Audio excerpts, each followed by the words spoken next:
ಉಪಯೋಗ ಇಲ್ಲ ಅಂತ ತಗೊಂಡು ಹೋಗಿ ಕೂಡಿಸಿಬಿಟ್ರು.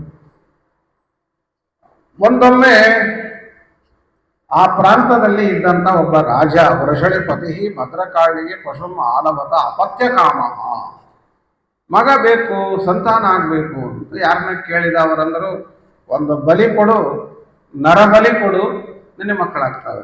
ಮೊದಲೇದು ನರಬಲಿನೇ ನಿಷಿದ್ಧ. ಎರಡನೇದಾಗಿ ಆ ಮಗ ಯಾರನ್ನೋ ಕೊಂದ್ರೆ ಇವು ಮಕ್ಕಳಾಗೋದಂತೆ. ಅದು ಯಾರು ಹೇಳಿದ್ರು ಇರ್ತದೆ, ಅದನ್ನ ಏನ್ ನೋಡಿದ್ರು ಜಾತಕನ ಅಂತ ಹೇಳಿದ್ರು. ಇವನು ಅದನ್ನು ಒಪ್ಪಿಕೊಂಡ, ಹೋದ. ಬಲಿ ಕೊಡಬೇಕಾದರೆ ಆ ಬಲಿಯಾಗುವ ವ್ಯಕ್ತಿ ಅಥವಾ ಪಶು ಅಥವಾ ಪ್ರಾಣಿ ಅಥವಾ ಮನುಷ್ಯ ಅದು ಆರೋಗ್ಯವಂತವಾಗಿರಬೇಕು. ಎಣ್ಣೆಣ್ಣು ಹಾಕೊಂಡ್ಬಂದು ಎಲ್ಲ ಪರೀಕ್ಷೆ ಮಾಡ್ತಾರಲ್ಲ, ಹಾಗೆ ಬಲಿ ಕೊಡುವಾಗಲೂ ಎಲ್ಲಾ ರೀತಿಯಲ್ಲಿ ಆರೋಗ್ಯವಂತ ನೋಡಿಕೊಂಡು ಅಲಂಕಾರ ಮಾಡಿ ಚೆಂದಾಗಿ ತಿನ್ಲಿಕ್ಕೆ ಉಳ್ಲಿಕ್ಕೆ ಕೊಟ್ಟು ಅಲಂಕಾರ ಮಾಡಿ ಆಮೇಲೆ ಬಲಿ ಕೊಡಬೇಕು. ಎಡಬರತರನ್ನ ಅಲಂಕಾರ ಮಾಡಿದ್ರು, ಸ್ನಾನಕ್ಕೆ ಹಾಕಿದ್ರು, ಊಟಕ್ಕೆ ಹಾಕಿದ್ರು. ಅವರಂದ್ರು, ಇಂಥ ವೈಭವ ಮನೆಗಿದ್ದಾಗ ಸಿಕ್ಕಿರ್ಲಿಲ್ಲ ಅಂಥೇಳಿ ಜೋರಾಗಿ ಯಾರ ಮುಂದೆ ಏನು ಹೇಳ್ಕೊಳಿಕೋ, ದೇವರ ಇಚ್ಛಾ ಇವತ್ತಿದೆ, ಇದು ಮೊನ್ನೆ ಅದು ಇತ್ತು, ಹಾಗಿತ್ತು. ಇಟ್ಟಾಗಿ ಇರುವೆನ ಹರಿ, ನಮ್ಮ ಗುರುಗಳ ಮಾತು. ಇಟ್ಟಾಗಿ ಇರುವೆನ ಹರಿ, ಏನಿತ್ತ ನೋಡಿ. ಬಲಿ ಕೊಡಬೇಕು ಅಂತ ನಿಲ್ಲಿಸಿದಾಗಲೇ ಏನ್ ಮಾಡ್ಲಿಕ್ಕೆ ಹೋಗ್ತೀರಿ ಅಂತ ಕೇಳಿಲ್ಲ ಅವರು. ಬಲಿ ಕೊಡುವ ಜಾಗದಲ್ಲಿ ಹೊಡಿಬೇಕು ಅಂತ ಖಡ್ಗ ಎತ್ತಿದಾಗ ಯಾಕೆ ಹಿಂಗೆ ಮಾಡ್ತೀರಿ ಅಂತ ಕೇಳಿಲ್ಲ ಅವರು. ಅಂತಹ ಅದ್ಭುತವಾದ ಮನೋದಾರಢ್ಯ ರಕ್ಷಣೆ ಮಾಡ್ತಾರೆ ದೇವರು ಅಂತ. ಆ ಹೊತ್ತಿಗೆ ಖಡ್ಗವನ್ನು ಎತ್ತಿ ಹೊಡೆಯಬೇಕು ಅಂತ ಪಣಿ ಅಂತಿರ್ತಾನೆ. ಪಣಿ ಆತ ತಯಾರಾದಾಗ ಒಳಗಿರುವ ಭದ್ರಕಾಳಿ ಮೂರ್ತಿಮಂತಳಾಗಿ ಬಂದು ಖಡ್ಗ ಕಿತ್ತಿ ಆ ಪಣಿಯನ್ನ ಹೊಡೆದು ರಾಜನನ್ನ ಹೊಡೆದು ಅವಧೂತರನ್ನ ಜಡಭರತರನ್ನ ರಕ್ಷಣೆ ಮಾಡಿದರು ಅಂತ ಈ ಮೂಲಕ ಭಾಗವತ ಹೇಳುವಂತಹದ್ದು. ದೇವತೆಗಳು ನಾವು ಅವರನ್ನ ಪ್ರತ್ಯೇಕ ಆರಾಧನೆ ಮಾಡಲಿಲ್ಲ ಅಂದರೂ ಕೂಡ ಪರಮಾತ್ಮನನ್ನ ನಾವು ಚೆನ್ನಾಗಿ ಆರಾಧನೆ ಮಾಡಿದ್ದೀವಿ ಅಂತಾದರೆ ಉಳಿದ ದೇವತೆಗಳು ನಮಗೆ ರಕ್ಷಕರಾಗಿ ನಿಲ್ತಾರೆ. ಜಡಭರತರು ಭದ್ರಕಾಳಿಯನ್ನೇನು ಪ್ರತ್ಯೇಕ ಆರಾಧಿಸಿದವರಲ್ಲ, ದೇವರನ್ನ ಆರಾಧನೆ ಮಾಡಿದವರು. ಆದರೂ ಭದ್ರಕಾಳಿಯನ್ನು ಬೇಸರ ಮಾಡಿಕೊಂಡಿಲ್ಲ. ನನ್ನ ಆರಾಧನೆ ಮಾಡಿಲ್ಲ, ಇವನಿಗೆ ಯಾಕೆ ನಾನು ರಕ್ಷಣೆ ಮಾಡಲಿ, ಅನುಗ್ರಹ ಮಾಡಲಿ, ಇವನ ಆಪತ್ತಿನಿಂದ ಯಾಕೆ ಉದ್ಧಾರ ಮಾಡಲಿ, ಆಕೆಯನ್ನು ಯೋಚನೆ ಮಾಡಲಿಲ್ಲ. ಭಗವದ್ ಭಕ್ತ ಅವನ ರಕ್ಷಣೆ ಮಾಡಬೇಕಾದ ನನ್ನ ಧರ್ಮ, ಹಾಗೆ ರಕ್ಷಣೆಯನ್ನು ಮಾಡಿದ್ದಾರೆ. ಏವಮೇವ ಖಲು ಮಹದ್ ಅಭಿಚಾರಾತಿಕ್ರಮ ಕಾತ್ಸ್ನೇನ ಆತ್ಮನೇ ಫಲತಿ. ಭಾಗವತ ಹೇಳ್ತದೆ, ಮಹಾತ್ಮರಾದ ಅವಧೂತರನ್ನ ಅಂದ್ರೆ ಜಡಭರತರನ್ನ ಹಿಂಸೆ ಮಾಡಲಿಕ್ಕೆ ಹೋದಂತಹ ರಾಜ ತಾನು ಹತ್ಯೆಗೆ ಒಳಗಾಗಬೇಕಾಯಿತು. ಇದೇನ್ ತೋರಿಸ್ತದೆ ಅಂದ್ರೆ, ದೊಡ್ಡವರಿಗೇನಾದರೂ ನಾವು ಕೇಡನ್ನ ಬಯಸಿದರೆ ಇವತ್ತೆಲ್ಲ ನಾಳೆ ಅದು ನಮಗೆ ಮಹಾ ಅನರ್ಥಕ್ಕೆ ಕಾರಣವಾಗ್ತದೆ. ಹಾಗಾಗಿ ಎಂದೂ ದೊಡ್ಡವರಿಗೆ ನಾವು ಕೆಟ್ಟದ್ದನ್ನು ಬಯಸುವಂತಹದ್ದು ಅಲ್ಲ ಅನ್ನುವ ಪಾಠವನ್ನು ಕಲಿಬೇಕು. ಇದು ಒಂದು ಅಂಶ. ಮತ್ತೆ ಭರತರು ಬಂದು ಅಲ್ಲೇ ಗದ್ದೆ ಒಳಗೆ ಕೂತರು, ಹೊಲದೊಳಗೆ ಕೂತಿದ್ದಾರೆ.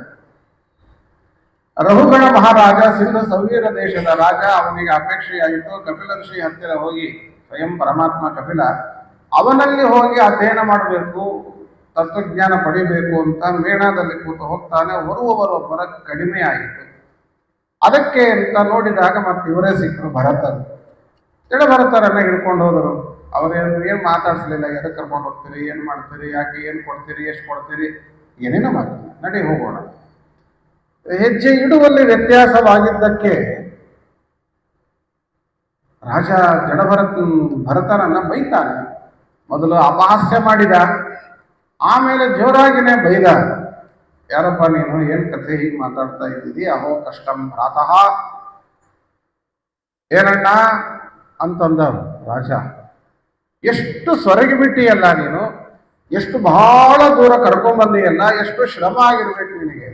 ಬಹಳ ದೂರ ಏನು ಬಂದಿರಲಿಲ್ಲ, ಶ್ರಮ ಏನೋ ಆಗಿದ್ದಿಲ್ಲ, ಸೊರಗಿದ್ದು ಇಲ್ಲ. ಹಾಗೆ ಇದ್ದರು, ಆದರೂ ತಮಾಷೆಯನ್ನು ಮಾಡಿದ, ಅಪಹಾಸ್ಯ ಮಾಡಿದ.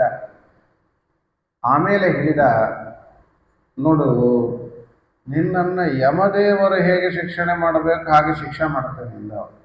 ನಾನು ಯಾರು ತಿಳ್ಕೊಂಡಿಯ ನೀನು? ನಾನು ರಾಜ ಒಳಗೆ ಕೂತಿದ್ದೇನೆ, ಎಚ್ಚರ ಬೇಡ ನಿನಗೆ, ಶಿಕ್ಷೆ ಮಾಡ್ತೇನೆ ನಿನಗೆ, ಹೀಗೆಲ್ಲ ಬೈದನಂತ. ಎಂದೂ ಮಾತಾಡದ ಅವಧೂತರು ಅವತ್ತು ಮಾತಾಡುತ್ತಾರೆ. ಪಾಪ ಒಳ್ಳೆಯ ಮನುಷ್ಯ, ಏನೋ ಸ್ವಲ್ಪ ದಾರಿ ತಪ್ಪಿದ್ದಾನೆ, 4 ಮಾತು ಹೇಳಿದರೆ ಮತ್ತೆ ಟ್ರ್ಯಾಕ್ ಮೇಲೆ ಬರ್ತಾನೆ, ಒಳ್ಳೆ ದಾರಿಗೆ ಬರ್ತಾನೆ ಇವನು ಅಂತನ್ನುವಂತೆ 4 ಮಾತುಗಳನ್ನು ಹೇಳಿದ್ರು. ಏನ್ ರಾಜ, ನಾನು ಸಣ್ಣ ಆದೆ, ದಪ್ಪ ಆದೆ, ದಪ್ಪಗಿದ್ದೆ, ಸಣ್ಣ ಅಂತೆಲ್ಲ ಈಗ ಹೇಳಿದ್ನಲ್ಲ ನಾನು. ಸ್ಥೌಲ್ಯಂ ಕಾರ್ಶ್ಯಂ ವ್ಯಾಧಯ ಆಧಯಿಷ್ಟೇ. ಸ್ಥೌಲ್ಯ ಕಾರ್ಶ್ಯ ಈ ಮೊದಲಾದದ್ದೇನಿದೆ ಎಲ್ಲ ಇದು ದೇಹದ ಗುಣ, ಅದು ನಂದಲ್ಲ, ಅದು ನನಗಲ್ಲ. ಅದು ಸ್ಥೌಲ್ಯ ಕಾರ್ಶ್ಯ, ಸಣ್ಣಾಗುವುದು ದಪ್ಪಾಗುವುದು ಅಂತೇನಿದೆ ಅದು ಶರೀರಕ್ಕೆ ಹೊರತು ಜೀವಕ್ಕಲ್ಲ. ಅದು ಬೇಡ ಅಂದ್ರೆ ಆಗ್ತದೆ, ಬೇಕು ಅಂದ್ರೆ ಆಗ್ತದೆ, ತನ್ಗೆ ಏನ್ ಬೇಕೋ ಅದು ಆಗ್ತಿರ್ತದೆ, ಅದು ಶರೀರ. ನಾನು ಹಂಗೆಲ್ಲ ಆಗೋನಲ್ಲ. ಮತ್ತು ಕೆಲವರಿಗೆ ಎಷ್ಟು ಸಣ್ಣಾಗಿಬಿಟ್ರಲ್ಲ ಅಂದ್ರೆ ಖುಷಿ ಪಡ್ತಿರ್ತಾರೆ. ತುಂಬಾ ಧನ್ಯವಾದ ರೀ, ನಾನು ಎಷ್ಟು ಸಣ್ಣಾಗಿಬಿಟ್ಟೆ ಅಂತ ಹೇಳಿದಿರಲ್ಲ. ಅವರು ತೂಕ ಇಳಿಸ್ಬೇಕು ಅಂತ ಹೋಗ್ತಿರ್ತಾರೆ, ಸಣ್ಣ ಹೋಗ್ತಿರ್ತಾರೆ, ಹೇಳಿಬಿಟ್ರೆ ಬಹಳ ಆನಂದ ಪಡ್ತಿರ್ತಾರೆ. ಈ ಆನಂದ, ಈ ದುಃಖ, ದಪ್ಪ ಬಿಟ್ಟೆ ಸಣ್ಣ ಬಿಟ್ಟೆ ಎನ್ನುವ ನಿಮಿತ್ತವಾದ ಸುಖ ದುಃಖ ಶರೀರದ ಮೇಲೆ ಯಾರಿಗೆ ಅಭಿಮಾನ ಇದೆ ಅವರಿಗೆ. ಅದು ನನಗೆ ಶರೀರದ ಮೇಲೆ ಅಭಿಮಾನನೇ ಇಲ್ಲ, ನಮಗೆ ಸಂತಿ. ಶರೀರದ ಮೇಲೆ ಅಭಿಮಾನ ಇದ್ದವರಿಗೆ ತನ್ನಿಮಿತ್ತವಾದಂತಹ ದುಃಖಾದಿಗಳಾಗ್ತದೆ. ಇನ್ನೇನಂತೀಯ, ಬೈತೀನಿ ಅಂತೀಯ, ಶಿಕ್ಷೆ ಮಾಡ್ತೀನಿ, ಎಷ್ಟು ಬೈತೀನಿ, 1000 ಬೈತೀಯ, ಇನ್ನೊಂದಿಷ್ಟು ಬೈ, ನನಗೇನು ಚಿಂತೆ ಇಲ್ಲ. ಅದೇ ಮತ್ತೆ ಅಭಿಮಾನ ನನಗೆ ಇಲ್ಲ. ಪಿಷ್ಟಪೇಶಃ, ಹಿಟ್ಟನ್ನ ಕುಟ್ಟಿದಂತೆ, ಧಾನ್ಯ ಬೀಜ ಕುಟ್ಟಿದರೆ ಹಿಟ್ಟಾಗ್ತದೆ. ಹಿಟ್ಟನ್ನೇ ಮತ್ತೆ ಕುಟ್ಟಿಗೋದು ಕೂತರೆ ಏನು ಉಪಯೋಗ, ಏನ್ ಲಾಭ ಇಲ್ಲ. ನೀನ್ ನನ್ನನ್ನು ಬೈಯುವುದರಿಂದ ನಿನ್ನ ಬಾಯಿ ನೋವುತ್ತೆ ಹೊರತು ನನಗೇನು ಅದರಿಂದ ದುಃಖ ಇಲ್ಲ, ಬೇಸರ ಇಲ್ಲ. ಇದು ಈ 3 ಬಿಟ್ಟವರು ಅಂತ ಒಂದು ಹೇಳ್ತಿರ್ತಾರೆ. ಅವ್ರಿಗೆ ಏನ್ ಬೈದರೆ ಏನು ವ್ಯತ್ಯಾಸ ಆಗ್ತಿರೋದಿಲ್ಲ. ಹಂಗೆ ಇವ್ರನ್ನ ತಿಳ್ಕೊಬಾರದು. ಮತ್ತೆ ಅವ್ರ 3 ಬಿಟ್ಟವ್ರ ದಾರಿ ಒಂದು ಬೇರೆ, ಇವ್ರದ್ದು ಹಂಗಲ್ಲ. ವೈರಾಗ್ಯದಿಂದ ವಿರಕ್ತರಾಗಿ ಮಹಾನುಭಾವರು ಅಭಿಮಾನವನ್ನ ಬಿಟ್ಟಿರ್ತಾರೆ. ಆ ಒಂದು ವಿಶೇಷತೆಯನ್ನು ನಾವಿಲ್ಲಿ ಗಮನಿಸಬೇಕು. ಇನ್ನೇನಂದೆ, ನಾನ್ ರಾಜ ಅಂತೀಯ, ನಾನ್ ರಾಜ ಅಂತೀಯಲ್ಲಪ್ಪ, ಇದೇನು ಜೀವರಾಜನೋ ಶರೀರ ರಾಜನೋ? ಯಾರಿಗೆ ರಾಜತ್ವವನ್ನು ಹೇಳ್ತಿದ್ದೀವಿ? ಅವನಿಗೆ ಅದೇ ಆಶ್ಚರ್ಯ. ಅರೆ ಇದೇನು ಪ್ರಶ್ನೆ ಕೇಳ್ತಾನೆ ನೀವು, ನಾನ್ ರಾಜ. ಅವರಿಗೆ ಶರೀರವನ್ನ ಬಿಟ್ಟು ಜೀವ ಅಂತ ಒಂದು ಇದೆ ಅಂತನ್ನುವ ಕಲ್ಪನೆ ಇರೋದಿಲ್ಲ ಎಷ್ಟೋ ಜನಕ್ಕೆ. ದೇಹಾತಿರಿಕ್ತ ಆತ್ಮ ಅಂತಾರೆ. ಶರೀರ ಬಿಟ್ಟು ಆತ್ಮನ ಕಲ್ಪನೆ ಇರೋದಿಲ್ಲ. ಆ ಕಲ್ಪನೆಯನ್ನು ತಿಳಿಸ್ಕೊಡ್ತಾರೆ. ಜೀವರಾಜನೋ ಶರೀರ ರಾಜನೋ ಏನ್ ಸಂಬಂಧವೇ ಇಲ್ಲ. ಇನ್ನೇನಂತಿದೆ, ನಾನು ಹೊತ್ಕೊಂಡು ಬಂದೆ ಅಂದೆಲ್ಲಪ್ಪ, ನಿನ್ನ ನಾನು ಹೊತ್ಕೊಂಡು ಬಂದೇ ಇಲ್ಲ. ನೀನು ಮೇಣದಲ್ಲಿ ಕೂತಿ, ಮೇಣ ನನ್ನ ಹೆಗಲ ಮೇಲಿದೆ, ಹೆಗಲು ಸೊಂಟದ ಮೇಲೆ, ಸೊಂಟ ಕಾಲ ಮೇಲೆ, ಕಾಲ ನೆಲದ ಮೇಲೆ, ನೆಲ ಭೂಮಿ, ಬ್ರಹ್ಮಾಂಡ ಶೇಷ ವಾಯು. ಆ ವಾಯು ಕೂರ್ಮ ಪರಮಾತ್ಮ ಕೊನೆಗೆ ಎಲ್ಲಾರನ್ನೂ ಹೊತ್ತವ ಅವನೇ, ಒಳಗಿರುವವನು ಅವನೇ, ಹೊತ್ತಿಸಿಕೊಂಡವನು ಅವನೇ, ಹೊತ್ತುಕೊಂಡವನು ಅವನೇ ಇದ್ದಾನೆ. ಯಾರು ಹೊತ್ತಾರೆ? ಈ ಮಾತು ಕೇಳಿ ರಾಜ ಸಾಷ್ಟಾಂಗ ನಮಸ್ಕಾರ ಮಾಡಿಬಿಟ್ಟಾರೆ. ರಹುಗಣ ಅಂತಾನೆ, ಕಸ್ತಂ ನಿಗೂಢಶ್ಚರಸಿ, ಯಾರಪ್ಪ ನೀನು?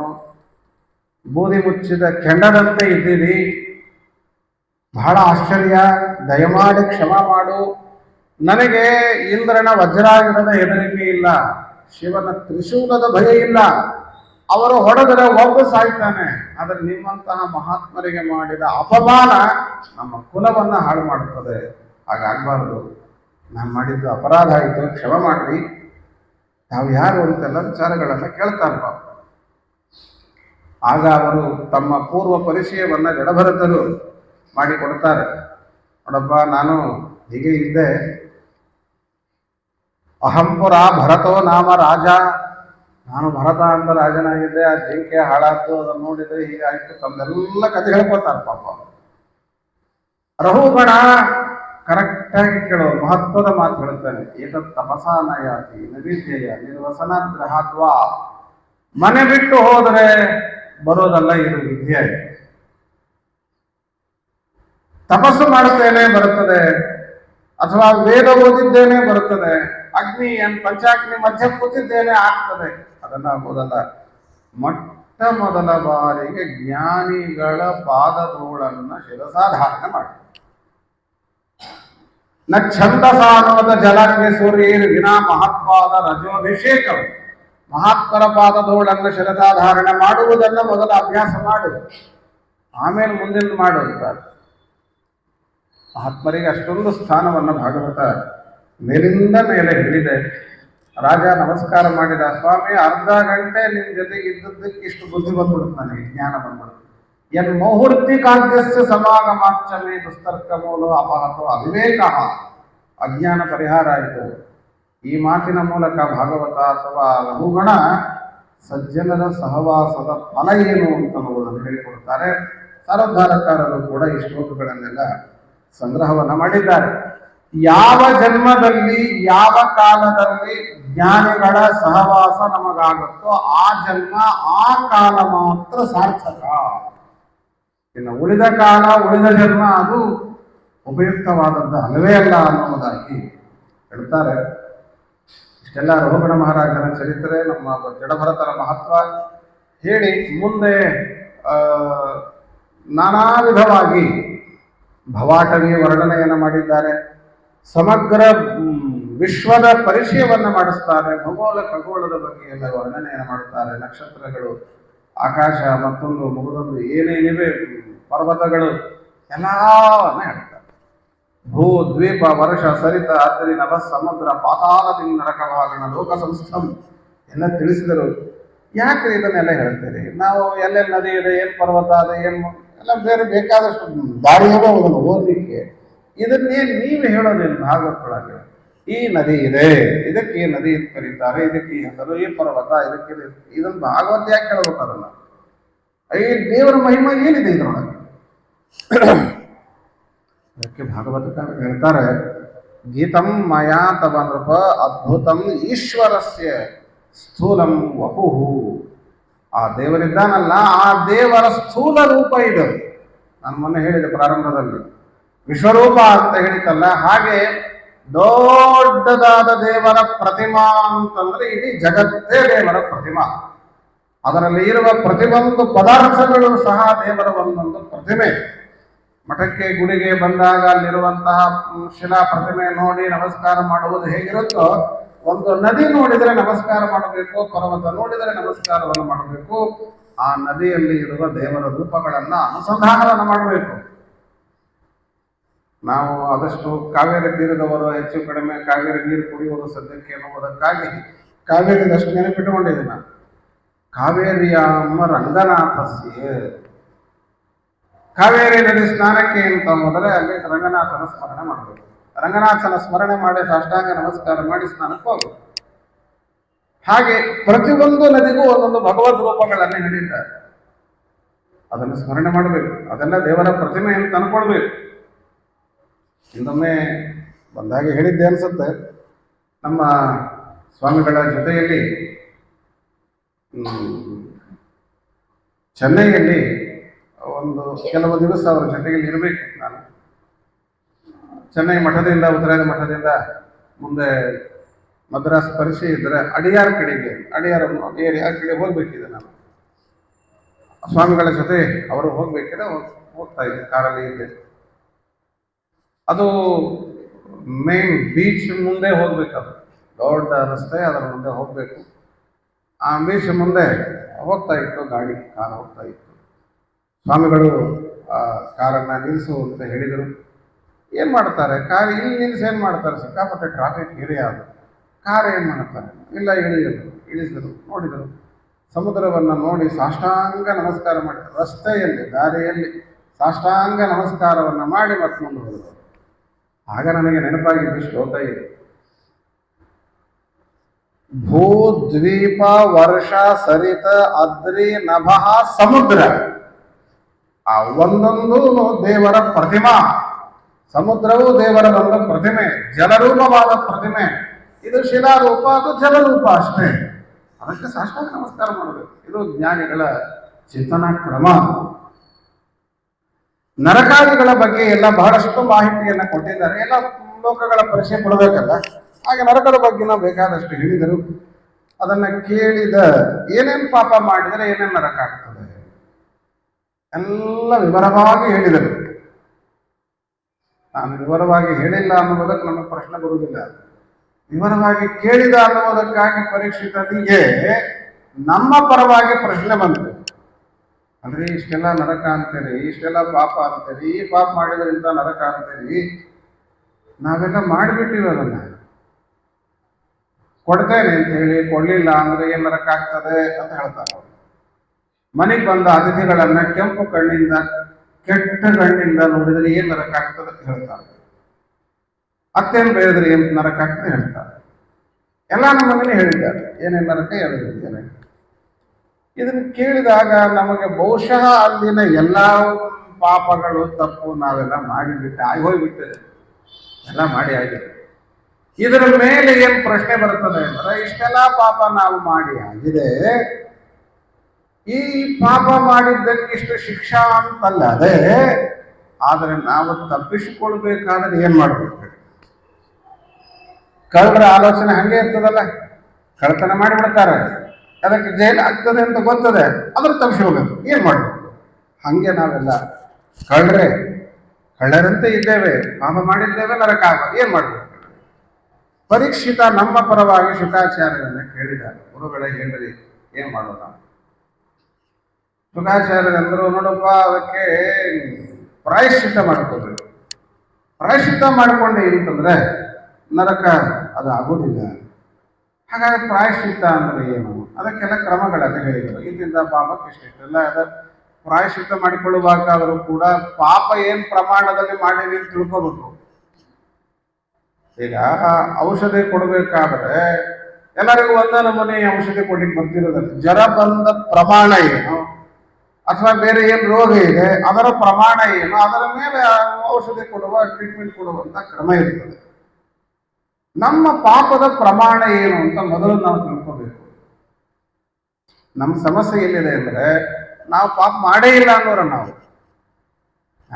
ಪಾಪ ಮಾಡೀವಿ ಅಂತ ನಮಗೆ ಅನಿಸಿದ್ರೆ ಆಮೇಲೆ ಏನ್ ಪ್ರಮಾಣ, ಅದು ಏನ್ ಪಾಪ, ಅದಕ್ಕೆ ಏನ್ ಶಿಕ್ಷಾ, ಅದ್ರದ್ದೇನ್ ಪ್ರಾಯಶ್ಚಿತ್ತ ಅಂತ ಯೋಚನೆ ಮಾಡ್ಬೋದು. ನಾವು ಪಾಪನೇ ಮಾಡಿಲ್ರಿ ಅಂತಲ್ಲುವ ಯೋಚನೆ ಇದ್ರೆ ಇನ್ನೇನು ಪ್ರಾಯಶ್ಚಿತ್ತ ಮಾಡ್ಬೋದು. ಹಾಗಾಗಿ ಮೊದಲು ಮತ್ತೊಬ್ಬರಿಗಾಗಿ ನಾವು ಯೋಚನೆ ಮಾಡುವುದಲ್ಲ, ನಮಗಾಗಿ ನಾವು ಯೋಚನೆ ಮಾಡಬೇಕು. ಆತ್ಮ ವಿಮರ್ಶೆಯನ್ನು ನಮಗಾಗಿ ನಾವು ಮಾಡ್ಕೊಳ್ಬೇಕು. ನಾವು ಏನೇನು ತಪ್ಪು ಮಾಡಿದ್ವಿ ಬಿಟ್ರೆ ನಾವೇ ಆಡ್ಬೇಕಾಗ್ತದೆ, ನಾವೇ ತಪ್ಪು ಪಡಬೇಕಾಗ್ತದೆ. ಹಾಗಾಗಿ ಆತ್ಮ ವಿಮರ್ಶೆ, ನಮ್ಮ ದೋಷಗಳ ವಿಮರ್ಶೆಯನ್ನ ಮಾಡಿಕೊಂಡು ಅದಕ್ಕೇನು ಪ್ರಾಯಶ್ಚಿತ್ತ ಮಾಡಿಕೊಂಡ್ರೆ ಆಯ್ತು. ಆ ಪ್ರಾಯಶ್ಚಿತ್ತ ಮಾಡಿಕೊಳ್ಳುವಾಗಲೂ ಭಗವನ್ನಾಮ ಸ್ಮರಣ ಸಹಿತವಾಗಿ ಮಾಡಬೇಕು ಅಂತ. ಕೆಲವು ಪಾಪಗಳಿಗೆ ತೀರ್ಥಯಾತ್ರೆ ಮಾಡ್ರಿ ಅಂತ, ಬ್ರಹ್ಮಹತ್ಯನ ಆಗ ರಾಮೇಶ್ವರಕ್ಕೆ ಹೋಗ್ತದೆ ಅಂತ, ಇನ್ನೊಂದೇನೋ ಮಾಡಿದ್ರೆ ಮತ್ತೊಂದು ಮಾಡ್ರಿ ಅಂತ, ಹೀಗೆಲ್ಲ ಒಂದೊಂದಕ್ಕೆ ಒಂದೊಂದು ಪ್ರಾಯಶ್ಚಿತ್ತ ಹೇಳಿದ್ದಾರೆ. ಆ ಪ್ರಾಯಶ್ಚಿತ್ತ ಮಾಡಿಕೊಳ್ಳುವಾಗ ಮಧ್ಯೆ ಮಧ್ಯೆ ದೇವರ ನಾಮಸ್ಮರಣೆ ಮಾಡಬೇಕು. ದೇವರ ನಾಮಸ್ಮರಣ ಸಹಿತವಾಗಿ ಮಾಡುವಾಗ ಪ್ರಾಯಶ್ಚಿತ್ತ ಅನ್ನುವುದು ಪಾಪ ಪರಿಹಾರವನ್ನು ಮಾಡ್ತಾರೆ. ಇಷ್ಟು ಹೇಳಿದಾಗ ಪರೀಕ್ಷಿತ ಅಂದ, ಅಲ್ಲ ಗುರುಗಳೇ ಎಷ್ಟು ಚೆನ್ನಾಗಿ ಹೇಳಿದ್ರಿ ನೀವು, ಪಾಪ ಮಾಡಿದರೆ ಪ್ರಾಯಶ್ಚಿತ್ತ ಮಾಡಿಕೊಳ್ಬೇಕು, ಪ್ರಾಯಶ್ಚಿತ್ತ ಮಾಡಿಕೊಂಡ್ರೆ ಪಾಪ ಎಲ್ಲ ಹೋಗ್ತದೆ. ಓ ಎಂಥ ಸುವರ್ಣ ಅವಕಾಶ, ಎದಕ್ಕೆ? ಮತ್ ಪಾಪ ಮಾಡಲಿಕ್ಕೆ, ಪಾಪ ಹೋಗ್ಲಿಕ್ಕಲ್ಲ, ಮತ್ತೆ ಪಾಪ ಮಾಡ್ಲಿಕ್ಕೆ ಸುವರ್ಣ ಅವಕಾಶ ಅನ್ಕೊಂಡ್ಬಿಟ್ವಿ ನಾವು. ಭರವಸೆ ಸಿಕ್ಬಿಡುತ್ತೆ ನಮಗೆ. ಪಾಪ ಮಾಡಿದರೂ ನರಕ ಆಗದ ರೀತಿಯಲ್ಲಿ ಒಂದು ದಾರಿ ಇದೆ, ಆ ದಾರಿಯನ್ನು ಹುಡ್ಕೊಂಡ್ಬಿಡೋಣ.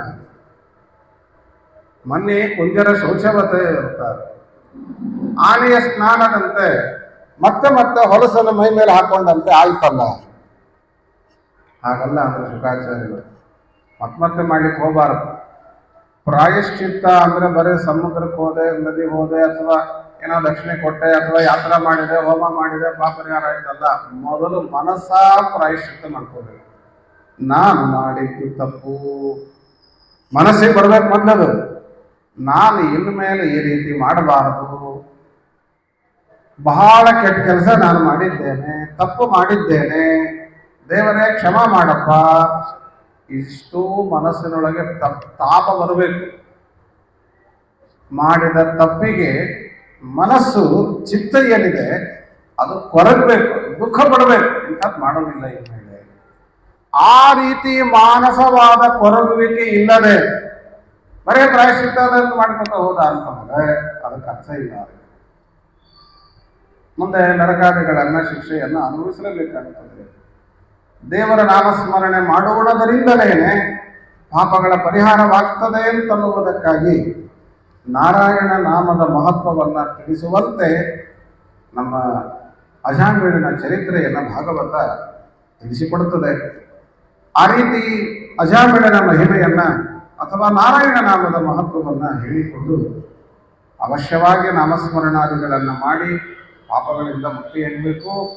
ಮುಖ್ಯವಾಗಿ ಎಲ್ಲದಕ್ಕಿಂತಲೂ ನಾಮಸ್ಮರಣೆ ಅದು ಬಹಳ ಮಹತ್ವದ್ದು. ನಾಮಸ್ಮರಣೆ ಮಾಡಿದರೆ ಎಲ್ಲ ದೋಷಗಳ ಪರಿಹಾರವಾಗ್ತದೆ.